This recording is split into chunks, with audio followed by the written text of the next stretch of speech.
Oke, ya sambil menunggu Tarsin nih ya, karena dia sendiri, saya coba bantu Tarsin sambil cari yang lain ya. Ini saya Iya, Pak. dapat pedoman pengelolaan limbah pasienkes COVID-19 ya.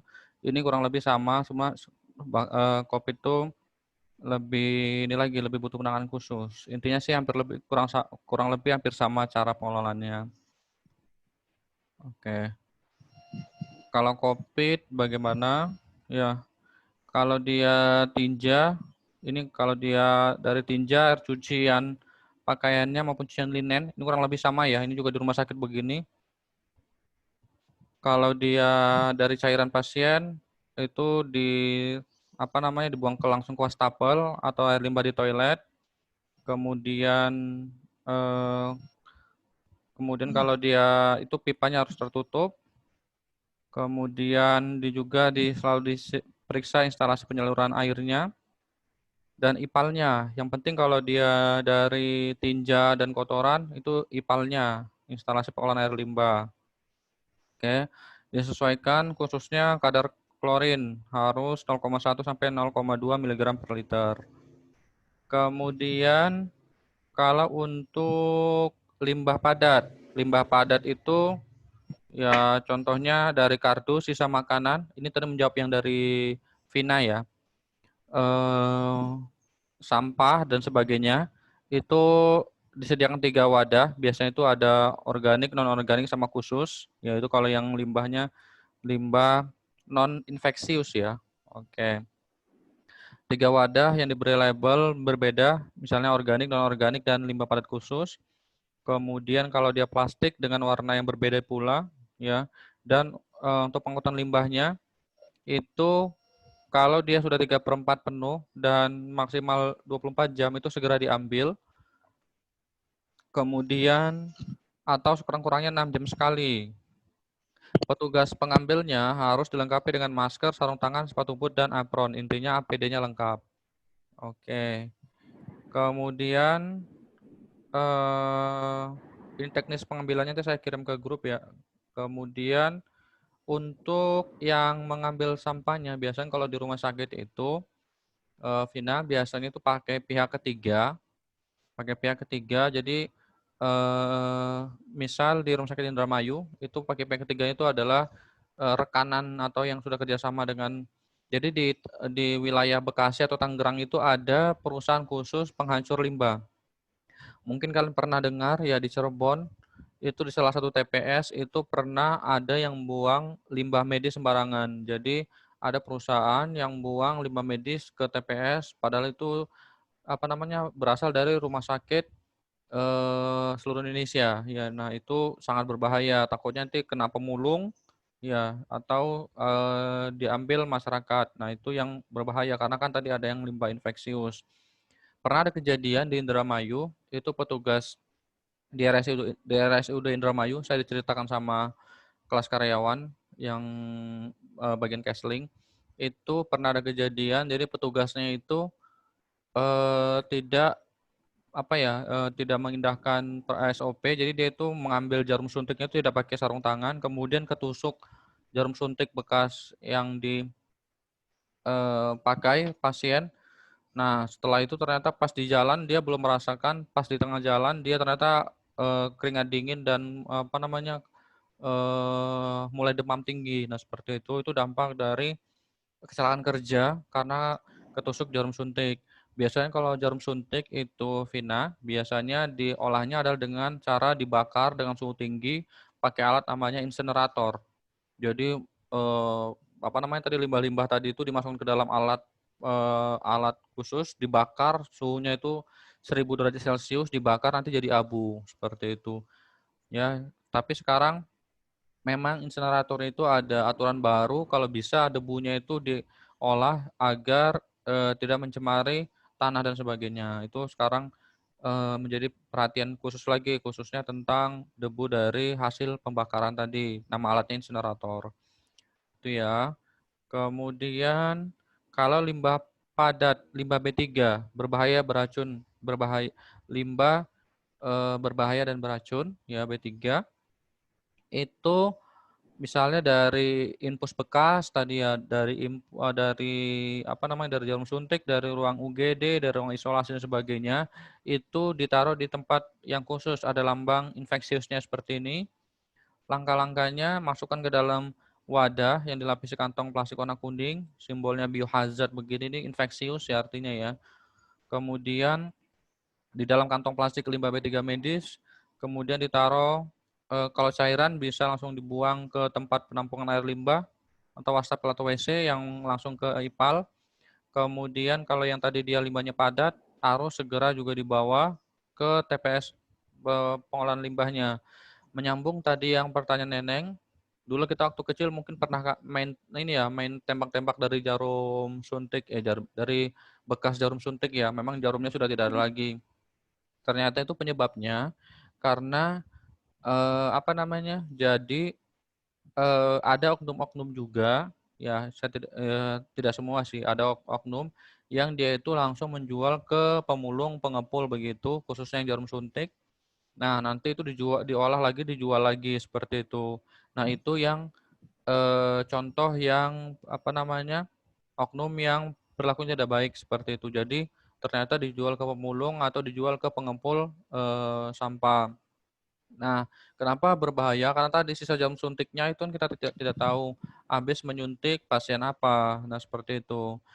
Yang waktu kecil dulu saya juga main main apa tembak-tembak dari jarum suntik itu, dan saya nggak tahu itu, saya kira lucu aja gitu ya, tapi ternyata itu dari limbah medis yang kita tidak tahu sumbernya dari mana, seperti itu ya.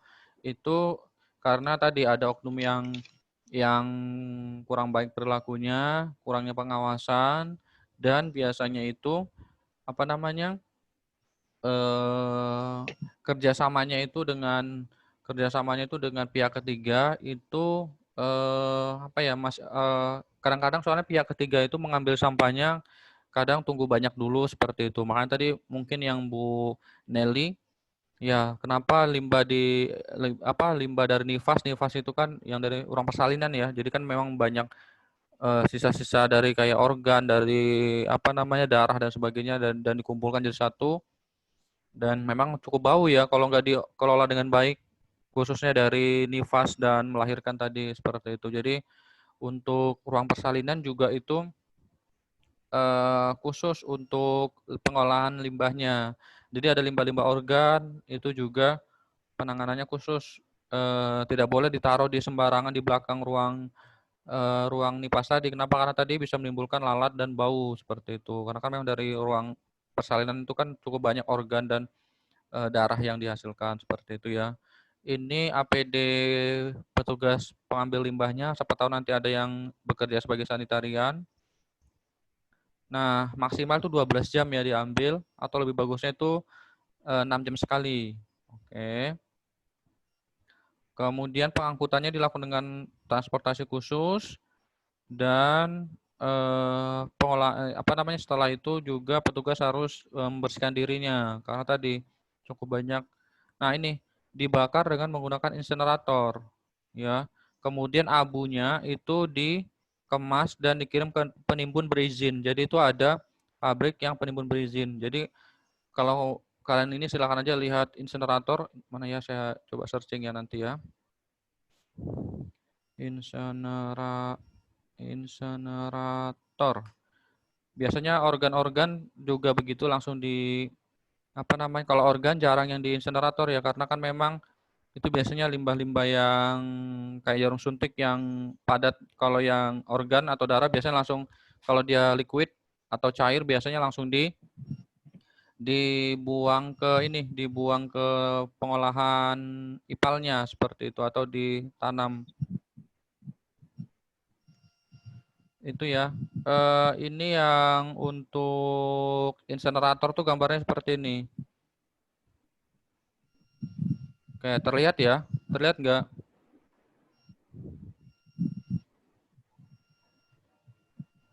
Halo, terlihat ya?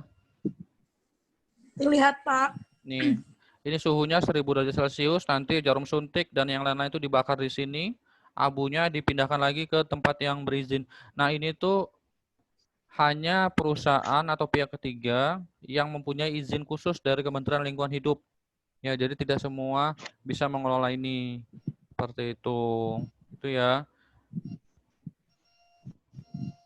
Oke, udah semua pertanyaan tadi? Apa ada lagi? Pertanyaan Kiki sih Pak belum. Yang mana itu? Yang gimana cara menangani analisis kualitas limbah rumah sakit? Menangani analisis kualitas limbah. Dan Maksudnya menangani bagaimana? gimana cara menangani analisis kualitas limbah rumah sakit? Menangani Gitu. analisis. Maksudnya tuh itu tuh ada ituannya nggak Pak? Ada caranya nggak untuk menganalisis kualitas limbah rumah sakit itu? Oh, iya. Untuk analisis kualitas rumah sakit, ya, yang kalau dia yang tadi dia apa namanya IPAL, itu yang perlu dicek adalah kandungan mikrobiologinya, kandungan amoniak, yaitu kan kalau dari IPAL ya, IPAL itu yang dari liquid, cairan maupun tinja, itu yang dihitung adalah amonianya, nanti tinggal dibandingkan sama NaB-nya amonia, ya maupun limbah cair lainnya. Kemudian saya pernah bahas ya ini tentang nilai ambang batas ya. Jadi itu bisa dicek. Ada juga yang saya cantumkan di situ nilai ambang batas untuk limbah-limbah rumah sakit. Ya, termasuk bahan kimia apa yang digunakan. Nah, kemudian kalau yang untuk limbah medis yang infeksius ya itu tadi dibakar, kemudian pakai insinerator, debunya itu juga ya kalau kayak kayak kalian bakar sampah begitu ya kan ada debunya. Nah, debunya itu juga dikirim ke perusahaan berizin khusus seperti itu. Juga termasuk penanganan COVID. Ya nanti ini saya kirim ke grup yang tadi edaran dari Kemenkes bagaimana untuk penanganan limbah COVID.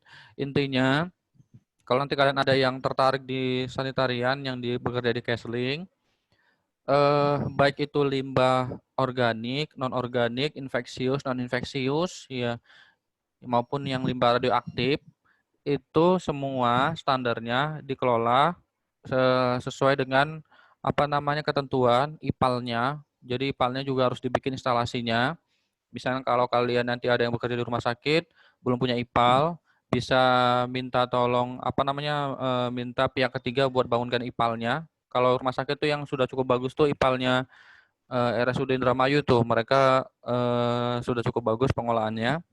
Kemudian kalau insinerator, saya baru pernah lihat itu yang punya insinerator sendiri itu Rumah Sakit Jogja.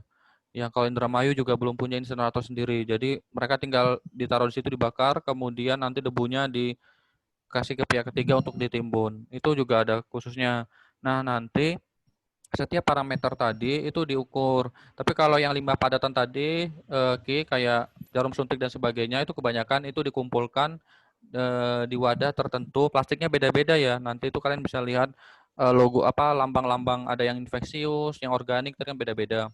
Nah itu besok kalau kalian ini jadi sanitarian, petugas Kesling, itu kan harus menyediakan tempat khusus sampah yang berbeda-beda jenisnya. Karena tadi nah, yang untuk parameternya yang diukur paling biasanya itu yang diukur adalah parameter limbah cairnya Ki. Jadi nanti tinggal diukur. Kalau misalnya Kiki juga apa namanya kesulitan untuk mengukurnya, itu banyak pihak ketiga kayak Sukopindo itu bisa mengukur kadar limbah. Jadi bisa mengundang mereka untuk mengukur kadar limbahnya, tinggal disesuaikan dengan nilai ambang batasnya. Kurang lebih begitu ya. Oke. Silakan tas ini ditutup aja.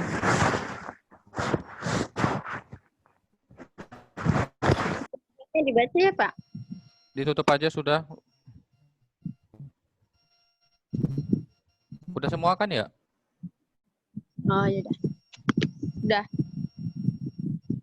Presentasi dari saya. Wassalamualaikum warahmatullahi wabarakatuh. Assalamualaikum warahmatullahi wabarakatuh. Waalaikumsalam